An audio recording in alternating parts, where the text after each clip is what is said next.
Hello, and welcome to the world of Pokemon. My name is Professor Noki, and you're here once again for Prof Noki. Today, I will be following up my previous video regarding Pokemon Sword and Shield. In that video, I talked about all the things that we know so far regarding the game. And in this video, I would like to break down some of the speculation that I have regarding those things that we've learned so far, and even some things that we have yet to find out. And following similar direction from the last video, I'll begin by talking about the gameplay, where I first discussed the 360-degree rotational camera that as of right now has been confirmed to be in the wild area of these games. Though from what we've seen, this is not the case in the towns and cities in these games. And although this is less of a speculation and more of an observation, I feel like it really won't make a bit of a difference that we won't have that 360-degree rotational camera in the towns and cities, because they've really done a great job of making those camera angles and those pans extremely sharp and very smooth, covering an extremely wide angle of the background scenery and giving you a close-up angle of the character at the same time. And although of course we'll all dream of the day when you can have a fully 360-degree rotational camera through your entire Pokemon experience, I really do think overall this is a really big step up from where we've come in the Pokemon series. Another thing I discussed in my previous video was the motion of the characters and Pokemon within the games. And from what we've seen thus far, it really does look like they'll be incredibly smooth and seamless in the overworld and in the various battle and cutscenes. One of the things that I could not discuss in my previous video was the overall game time, or how long it's going to take to beat these games.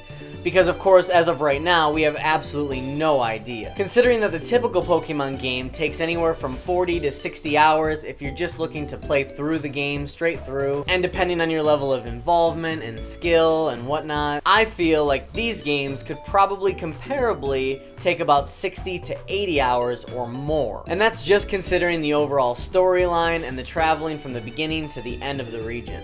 That doesn't include the possibly infinite playability that this game has in its post-game content and in its online battling systems. And finally, for the gameplay, we have to talk about the save files.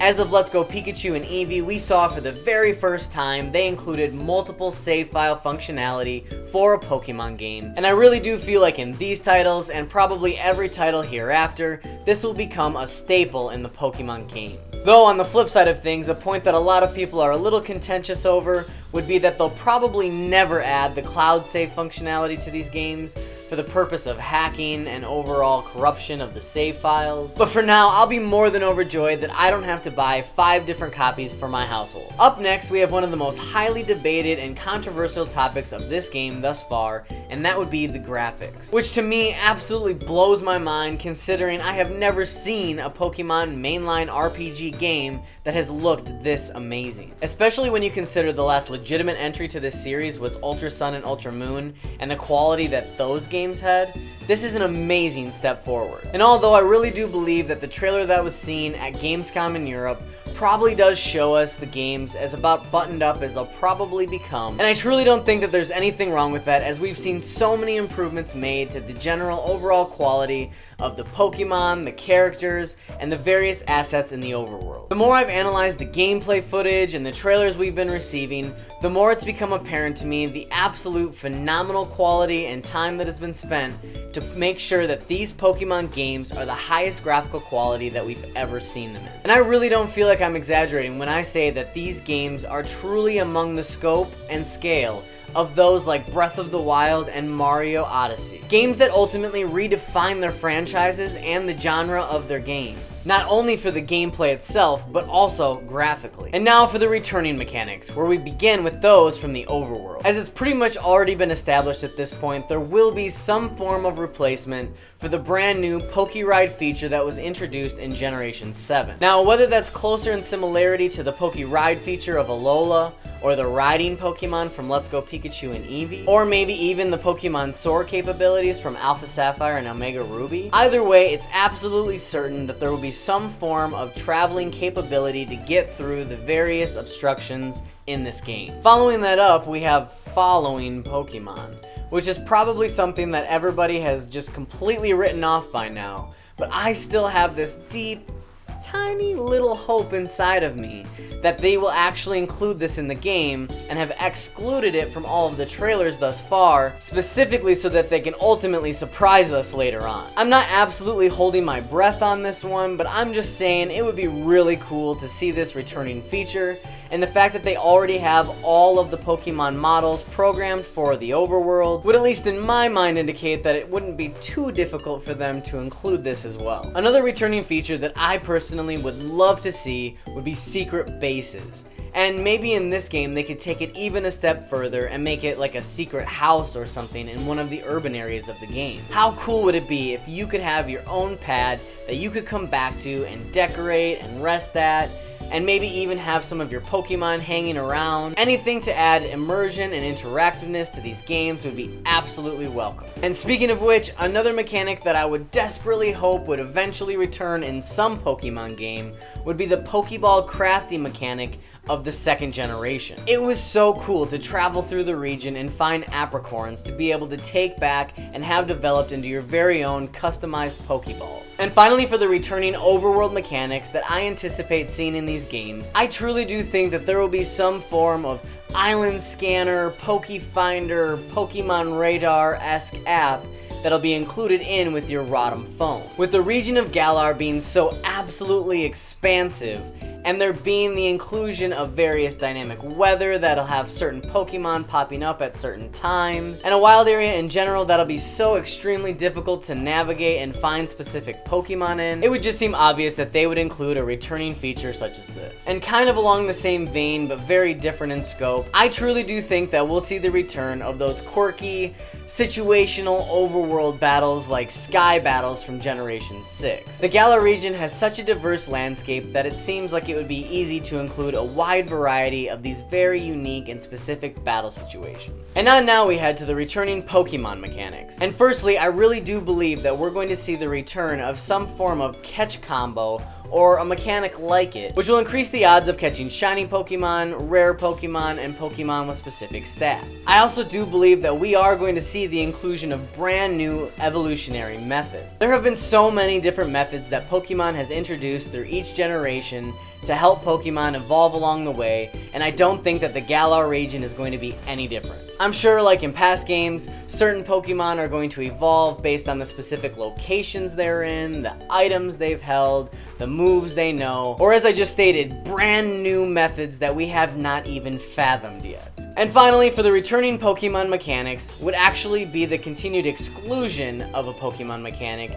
being the HM moves. Most likely in these games, much like the last few games that we've received, there will no longer be the required HM moves to get yourself through the various obstacles in the region. And like I stated a few entries ago, it will probably be replaced by the Pokemon Ride feature that was introduced in Generation 7. Though, to what extent, still has yet to be seen. And wrapping up the returning mechanics, we have those the Pokemon use in battle, where I feel like we'll probably see the return of in-battle Pokemon reactions, such as dodging attacks, carrying status ailments, and holding out from fainting even. And who knows, they could even kick it up a notch and have the Pokemon attack first, or steal the other Pokemon's item, based on the way that you have groomed and raised your Pokemon. And lastly, for the battle mechanics, I really do think they're going to include all the previous battle styles from all the previous generations in this game. They've already given a lot of attention to double battles in one of their trailers, but I expect that we could see the return of triple battles, switch battles, and all the other various obscure battle styles that we've been introduced to.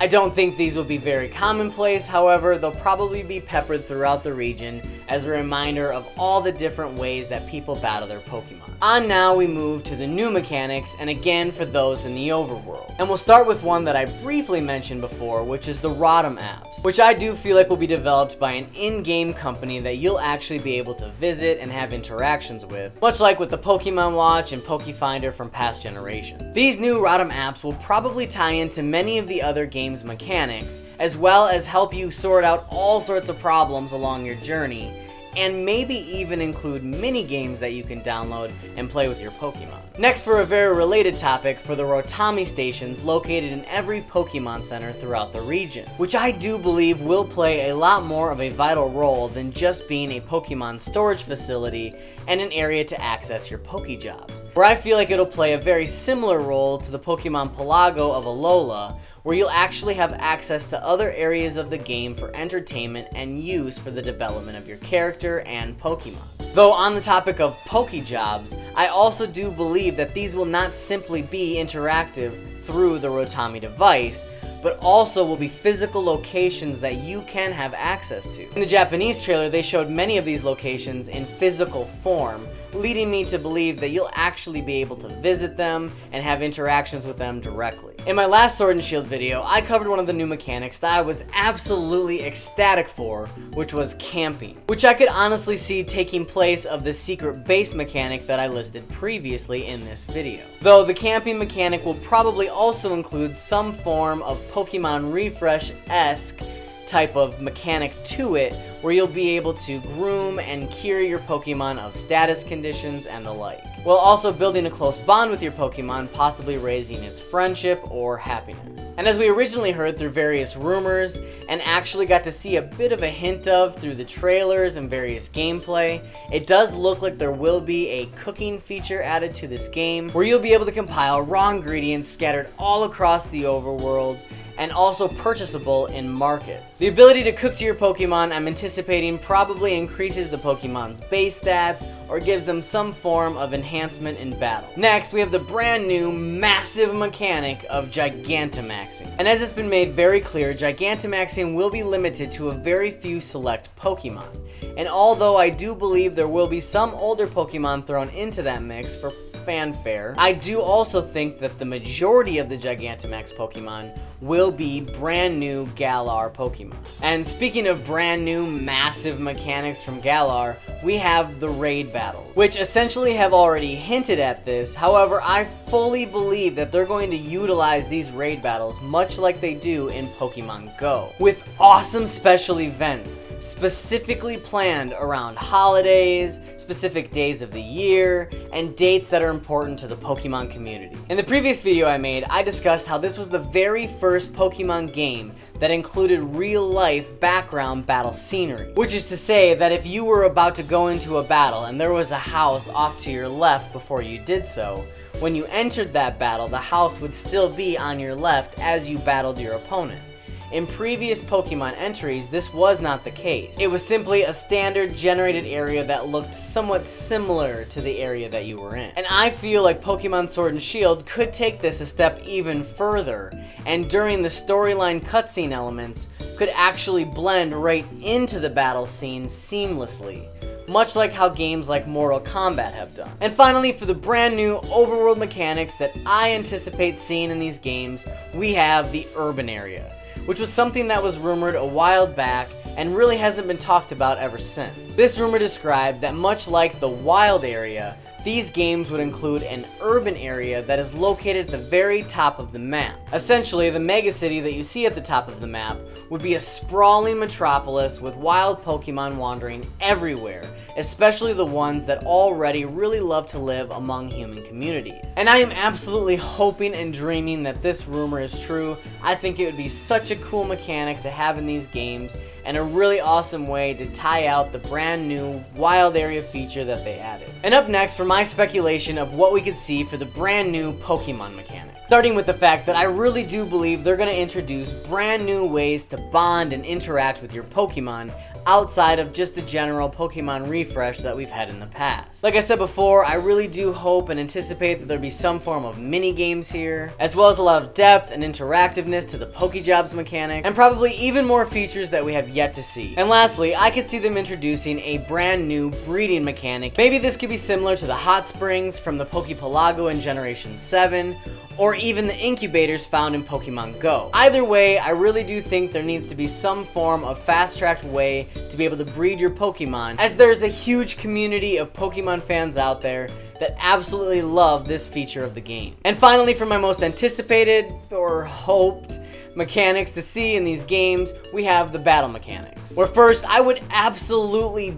die to see them finally include the ability to evolve between turns while still in battle. Up until this point, every single previous Pokemon game before, you had to wait until the battle was completely over to evolve your Pokemon. Even if on the very first turn of the battle, your Pokemon was able to knock out its opponent and level up to the specific level required for it to evolve to its next form, and your opponent had 5 more Pokemon to go, you would have to wait that entire time to be able to evolve your Pokemon, which simply is just not realistic or even continuous for what we've seen in the anime or other Pokemon media. So I'm still desperately sitting here waiting for them to include this into a game where we can evolve our Pokemon in the middle of a battle. I also do believe we'll be seeing some brand new abilities and held items that are specifically geared to different battle styles, much like how we've seen them highlight the double battle system and the brand new abilities and items that go along with that. And finally, for a brand new mechanic that I would absolutely love to see in these games,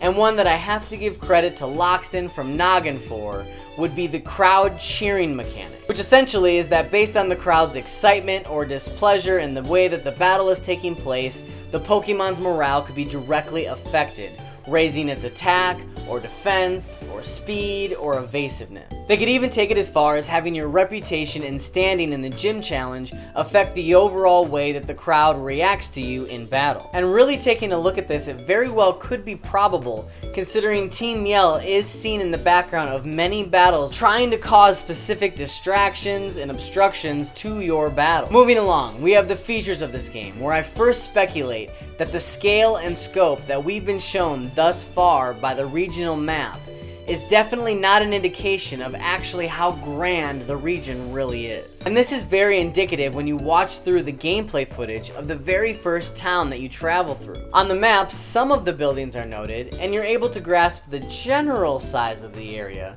However, in the gameplay itself, you really get the understanding that there's so much more to that first town alone, and the distance between the various buildings is actually a lot greater than the map leads on. When you think about this in the frame of the urban areas that are located on the map that we haven't even seen in-game yet, they very well could be absolutely tremendous in size and have such immense complexity and depth. Another favorite rumor that's been passed around probably a million times by now, but I absolutely love the idea of for these games, would be a Kalos postgame. I just absolutely cannot shake the potential of what this could do for these games. And not only that, but the train tracks running down the western shore of Galar, the real-life ties between England and France, and the fact that the Kalos games never received the definitive edition that they've always deserved really does point to the possibility of this potentially being true. But that's not probably something we'll actually find out until the games are released in November. These games have also included an abundance of brand new ways to play,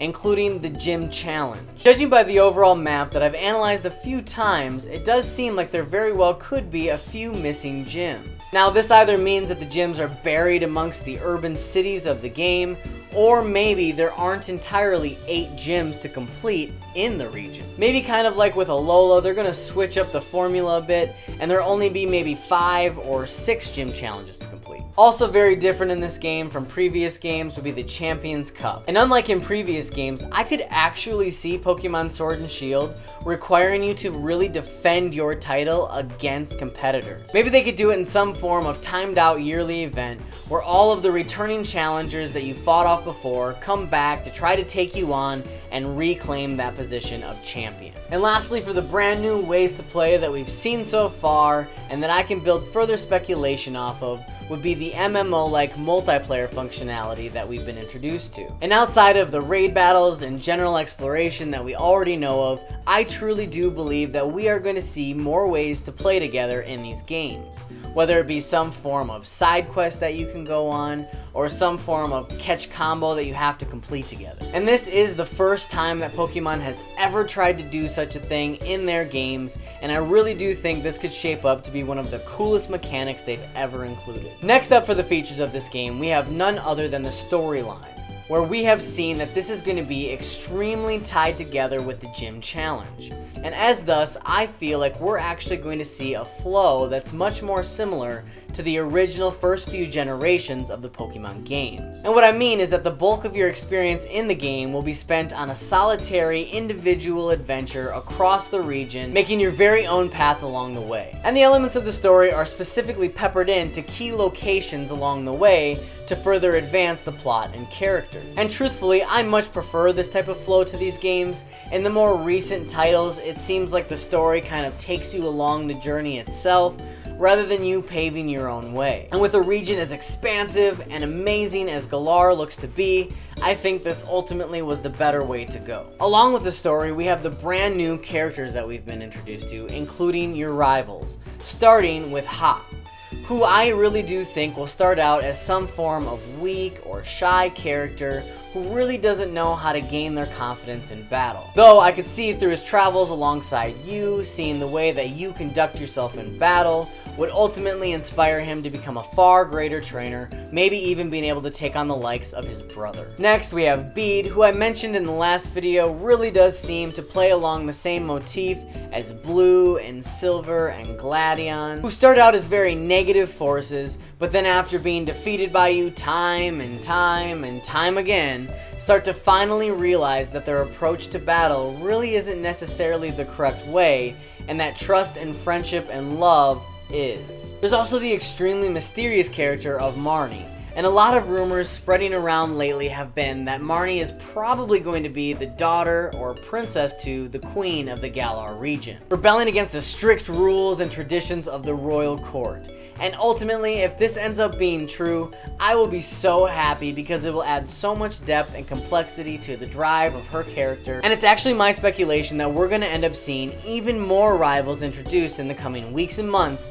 until the games are released. There have been a few trailers so far that have shown other obscure characters that look a little too unique to just be NPCs. And on now, we have Team Yell, who really relates back to Marnie, and the overall rumors that have been spreading about her also state that Team Yell has been commissioned by the Queen to follow Marnie around and make sure that she's safe and protected on her journey. And as you can probably imagine, this would cause a tremendous amount of strife in Marnie herself, as she would get bothered by the fact that the Queen still wouldn't let her be independent, even though that's the entire point that she's trying to make. And next up for my speculations regarding the characters of this game, we have none other than Chairman Rose and Oleana. And it isn't very difficult to ascertain that in some way, shape, or form, these two are going to be involved in the nefarious plots of this game. Chairman Rose maybe to a lesser degree, as he seems more of like an egomaniac who really just loves the attention he gets from being the chairman of the biggest battle conference in the entire Pokemon world. But with Oleana, I just cannot shake the fact that it seems like she's going to have some form of poor intentions